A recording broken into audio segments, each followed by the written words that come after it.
What's up everybody and welcome back to another video. I am the Hobbyist, and guys, today is going to be nothing fancy.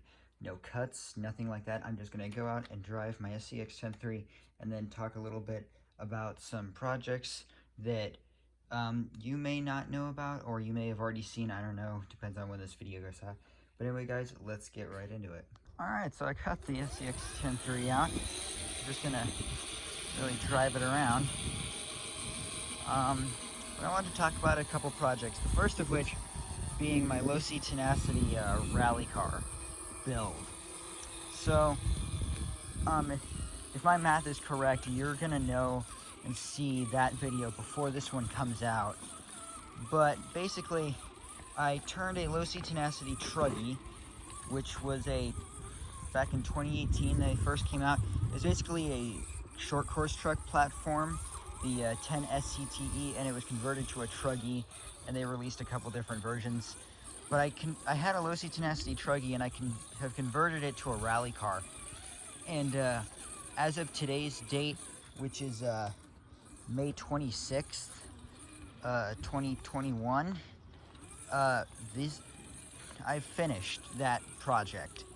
And the video won't be coming out, at least from my current point in time, for a while, but for you guys, when you see this, it's already been out. But basically, I turned it into a rally car.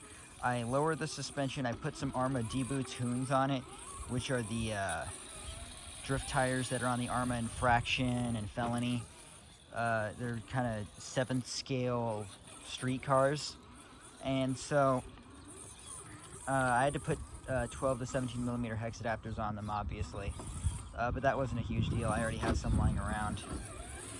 And then on top of that, I also put in short course truck body mounts, and then I had to get axial extended body posts, which actually came from this kit because this has the hidden body mounts on it. So I took the regular body mounts that came in the kit as spares and put those on it, because the rally car body I put on it was a 1/8 scale Lancia Delta Integrale body. And if you want to see pictures, I've posted some pictures on Reddit, u/hobbyist_RC. And I'm members of dozens of RC groups, mainly r/RC cars and r/RC crawler. But anyway, sorry about the wind, guys. It's a really nice day out. Check this out. It's all nice and green, lawns mowed. It's a nice day to be out crawling. But anyway, so the Delta body has been painted.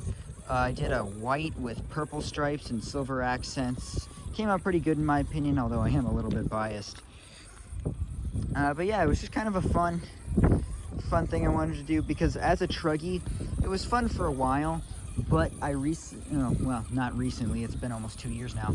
I bought a Team Associated RC 8.2, and that's an 8th scale buggy, one of their older Team Associated buggies, and I bought that as a basher buggy, and the RC8's kind of filled the shoes of the Tenacity as far as an off-road basher, so I wanted to try something new. Oop. I'm very protective of this body, sorry about the camera shake. But I have a friend who lives in a cul-de-sac, and jeez, got a little bit stuck there. But he lives on a cul-de-sac, and I like to take RCs to his house. And I used to just put bald boogie tires on the RC8 or the Tenacity to take that driving. But the stuff I tried to do, I tried to drift it and, hoon around as you do when you're driving on road. And I couldn't do it with the off-roader. So I completely decided, okay, I'm going to convert the Tenacity into an off-road vehicle. So that's what I ended up doing. So that's a pretty cool thing that's been finished up now. So other news, a while back, from the time you're seeing this, I posted an ad on YouTube in the form of a short, as well as on, Facebook and stuff. I just went for the Hammer Jaws 2 4-wheel stereo adjusting switch when I was trying to dig. But anyway, I posted an ad saying that I had my Traxxas T-Max for sale, and the reason I am selling it is because it's just like, it was fun and it's a fun experience, but I'm just tired of, you know, messing with the thing just to keep it running. And over the past year and a half, 2 years, I just really haven't driven it much. So I decided to sell it, and as of today, it's still up for sale. However, we do have a couple interested buyers, so hopefully that'll be gone soon. But overall, I guess we'll see. But then the money I make from that will go back into the Scx10 as it is, because this, if you don't know, is pretty much box stock. I mean, there's a couple things like the, you know, the 3D printed pieces right here. And then I also put in that 3D printed engine cover up there. But other than that, it's completely box stock. And I'm going to leave most of it box stock. I mean, I just enjoy driving it just the way it is. It's a really fun trail truck. As far as things I am going to do to it, I do plan to put a different bumper on it. The CRC one looks good, but I want to do something a little bit more complex. So I found a guy on eBay that's selling a really nice bumper that looks like a stock Jeep bumper. And if you just look up Jeep Wrangler, you'll know exactly what I'm talking about. And it looks really good, and it's got aluminum parts, and it's also made of nylon. It's not 3D printed, so it's a good quality bumper. So I'm going to put that in the front, and then in the back I'm going to get a scale dual exhaust set, which is what a lot of off-road guys with Jeeps do. So I'm going to put that on there. It's not going to be functional at all, obviously. This is electric, but it's going to, you know, just be kind of a cool little addition. And that's going to be pretty much it for scale pieces. And then other than that, it's just going to be a couple durability issues. As for the electronics currently in this truck, there's a Hobbywing 1080 brushed ESC, really nice ESC. I run that in my hammer jog, which, as you know, that thing is a powerhouse. And then I've got a Holmes Chromemaster Sport 13 turn 540 in here. And honestly, it has a good bit of power. I really do like it. It's got the crawlability, as you're seeing, and then if I hit it into second, ooh, that did not sound good at all. Okay, that may have been a really rough shift. Okay, that was weird. Yeah, shifter servos are a different story, because the servos that are in here are the Spectrum SX1007, which are the only ones you can put in this thing, really. But you're kind of locked into putting the, what am I trying to say? The servo saver. The servo savers on both those servos, which I have put on there, and then I've just set my endpoints so that I don't burn out the servos.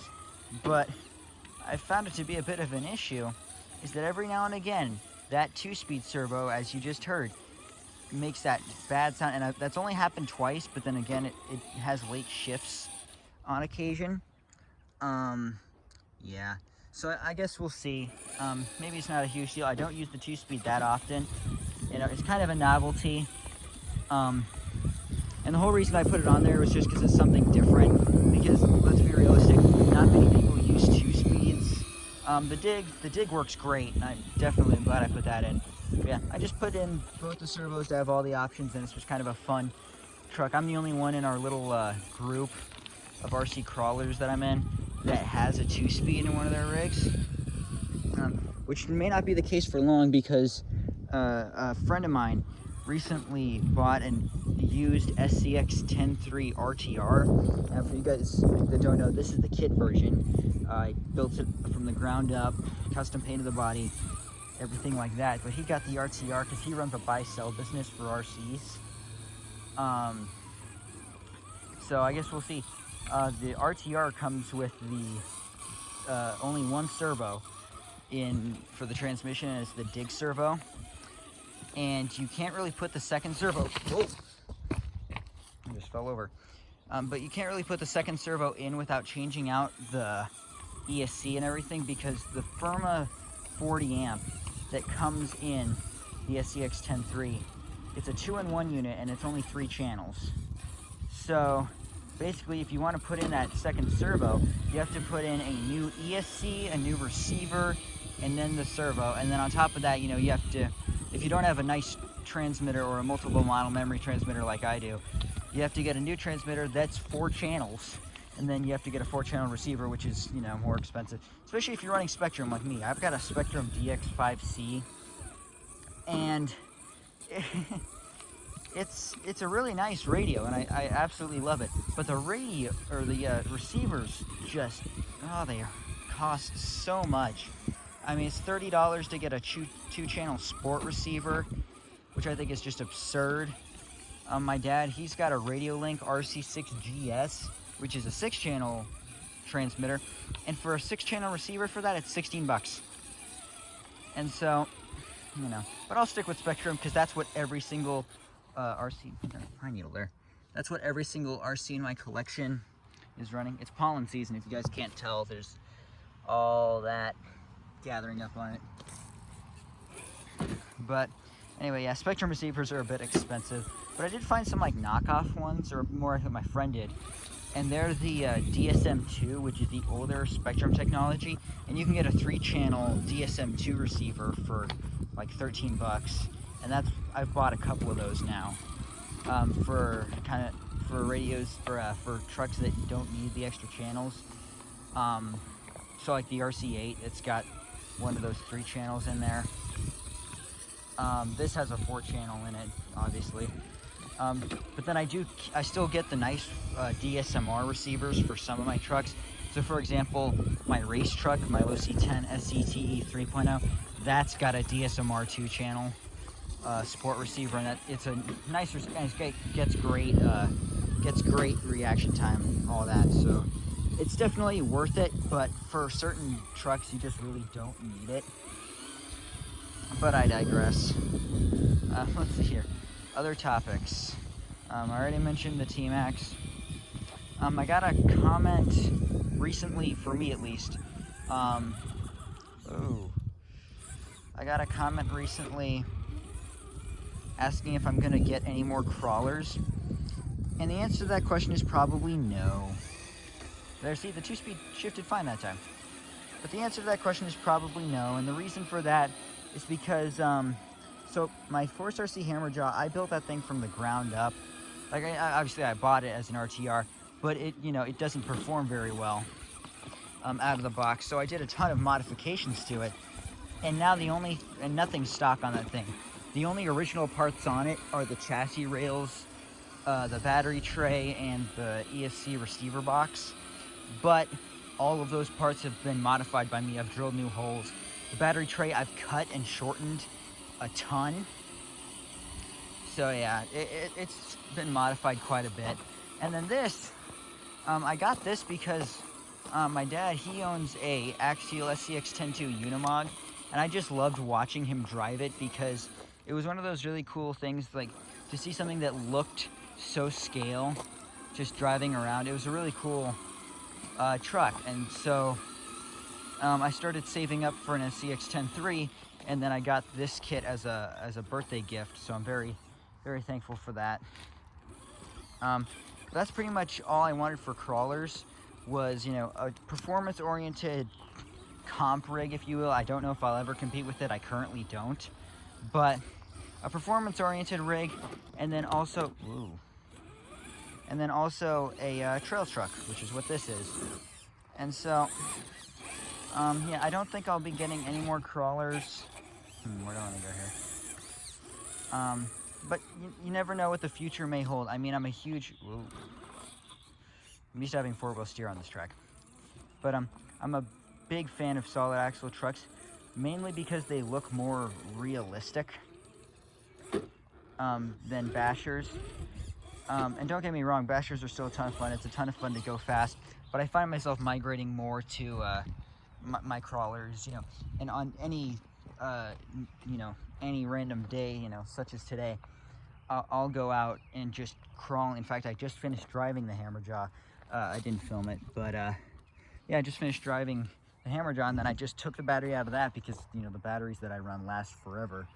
They're the Helios RC batteries, and then with the Efficient Electronics, they last forever. But Yeah, I just put the battery into here. I just noticed something, guys. That is broken. Gonna have to fix that. I knew it was gonna break at some point. I just didn't know when. But anyway, yeah, so I kind of migrate towards my solid axle crawlers more often than my bashers. But that might change. Obviously, I just finished building my Tenacity rally car build. Now, look at my driveway, okay? That's gravel. So, because of that, I can't really run a rally car designed for on-road driving on the gravel, especially with that body, because I didn't build a splitter. It's just the T-bone bumpers that were on it forever, and then I put some foam so that it kind of protects the body. Oh dear. I see the pine needle wrapped up. You guys see that? There's a pine needle wrapped up in the portal box. Yeah, I typically don't try to do crazy crawling stuff with this rig, guys, because I want to keep this body nice. These bodies are expensive, and obviously part of that's the licensing, because, you know, it's not cheap to license bodies, especially ones, you know, this Jeep Wrangler body. I can't remember if this is a 2017 or a 2020. I want to say it's a 2020 Jeep Wrangler body. See, the second gear shifted perfectly again. But on top of that, it takes forever to build with all the plastic parts. I mean, if you go on my channel, I did a whole video on putting this body together, and it was time-lapsed. But what people don't realize is that was sped up 10 times. And so I think that video was like, I can't remember how long it was. I know it was under 15 minutes long. And so just imagine how long it took me to put this body together. And on top of that, just painting it in general and all that stuff, you know, it took me, well, now mind you, this isn't a very complicated paint job. It's just orange, and then this is black coated on the outside with dull coat by Spastics. So it's a pretty basic paint job, but still, I painted this in the winter, so I did it with a hairdryer and all that fun stuff, so it took me a while. I do love that it's pre-cut, though. I mean, hands down to Axial. I mean, I've been in this hobby for almost 5 years now, and I can say my least favorite part of it is cutting out and masking bodies. So thank you for making that a little bit easier, especially on a body like this, where if you make a mistake when cutting it, you're gonna notice it. And it's one of these, you know, these vehicles where you want it to look really nice, because part of the fun is just looking at these things, because they are really beautiful. Whereas with bashers, it doesn't matter as much. Yeah, I love the suspension. If you guys, I'm just gonna stop talking for a sec. You guys, hang on, let me do another round here. I love the way that this thing's suspension moves. Just watch this.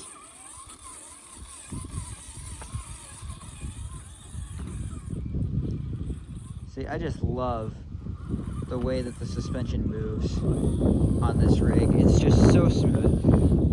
And these are the new Axial shocks. These are the Capra shocks. They're shorter, but they're the same like design. And it's much, much better than the 10.2 shocks. Now with the 10.2 shocks, you could use green slime, and I've used that, or my dad's put that in his Scx10 too. Because on the Unimog kit, it comes with the aluminum versions of the Scx10 shocks, and they're just not good. They leak. And so we put some green slime in it, and it seems to have solved the problem for now. But these are really nice, and I built mine with green slime too. And it barely leaks at all, and it's yeah, very smooth, really nice shocks. Yeah, definitely love these. And then the portals on the Scx10 Now, I might get into a bit of a rant here, guys, so bear with me on this part. But the Scx10 it's a really cool scale-looking trail truck, but it does have portal axles, which honestly, I think for a 1.9 rig benefits it so much. Like, I'm never gonna put the straight axle kit on this. Even though it's supposed to be my scale rig, I'm still never gonna put straight axles on this. I love the portals. They're something different, and they do really well. But everybody demanded that there be a straight axle kit for it, because real Jeeps don't have portal axles. Fair enough, real Jeeps don't have portal axles, fine. Axial already had a straight axle kit in the works, so I guess that makes sense. But there's a couple issues I take with that. First of all, the Axial Scx10 Unimog had straight axles, but a real Mercedes Unimog has portal axles. So why didn't they make a portal kit for the Unimog? And on top of that, and this is arguably the best-selling crawler to date, the Traxxas TRX4. Every single Traxxas TRX4 in production currently has portal axles. Now again, this is May 26, 2020, so I don't know if it's changed by the time you guys are watching this, but 2021, I may have said 2020, but all the TRX4s currently, just like 2 weeks ago, the TRX4 2021 Ford Bronco was released. Now, just my comments on that. I mean, it's a standard TRX4 underneath, but that body looks amazing. They knocked it out of the park with that one. It looks beautiful. They didn't put an interior in it, and I feel like every trail truck, like in this day and age, every trail truck should have an interior. So I'm a little bummed about that. But other than that, it looks great. Yeah, absolutely fantastic. I think it's cool how they have the actual Ford colors offered. And then on top of that, that clipless body mounting system that Traxxas has come up with for crawlers. I mean, that's just amazing. Like SCX10 3s, they have hidden body clips. So you can see that's a body clip there. There's a body clip right there. So it just kind of clips out underneath. Which is still, hidden. It still makes the body look really clean, but it's not as easy as that new Traxxas clipless body mounting system for the TRX4, because that you just set it on the chassis and then press down. Like, that is absolutely fantastic. And I can't wait to see what other versions of the TRX4 get that body mounting system, because that's just amazing. Definitely love that. But on the where I was going with the TRX4 was the fact that all TRX4s have portals, and yet none, I repeat, none of the current TRX4 body styles, which is the vintage Ford Bronco, the vintage Chevy Blazer, there's the TRX4 Sport, which has that kind of truck body, there's the new Bronco, the 2021 Bronco, obviously, and then there's the Defender, there's the tactical unit, there's the G-Wagon. I don't know if I know if that's all of them. I can't remember off the top of my head. But all of the real cars don't have portal axles. They all have straight axles. So I ask, why has nobody ever demanded that Traxxas make a straight axle kit for their crawlers? Now, I do understand that Traxxas was the first to really put portals on the map as far as RC crawling went, and they're probably still the best at it. Well, again, I don't know. I'm biased against Traxxas, partially because my best friend's a Traxxas fan, and that was just an excuse. Don't take me seriously on that. But the kind of thing I have against Traxxas is just kind of how their unorthodox designs, especially in their basher line, like, I'm sure they work wonderfully. I haven't personally used them, but they just look weird and and I have heard that they are difficult to work on. With the exception of the X-Max, I've heard the X-Max is easy to work on. But my friend, he's got a Traxxas E-Revo, and that thing's just a mess to work on. But anyway, that's kind of what I have against Traxxas. So when I went to look for a trail truck, mind you, the Bronco wasn't out yet. I definitely wanted the Axial Scx10 3. I'm just a fan of Axial in general. Now, I don't know whether or not, if I didn't have my Scx10 3 right now, I don't know whether or not I would have decided to go for the TRX4 Bronco. I don't know. But anyway, I guess we'll see in the future what happens. But anyway, guys, I think I've talked you guys to sleep long enough. Hopefully the driving footage made it somewhat interesting. This video has got 24 minutes, so I think I'm gonna wrap it up. But anyway, guys, if you enjoyed this video, again, it was just me talking. If you enjoyed the footage, please hit that like button, subscribe, and leave a comment in the section below for what videos you'd like to see next. But I'm the Hobbyist. Thank you all for watching, and I'll see you in the next one.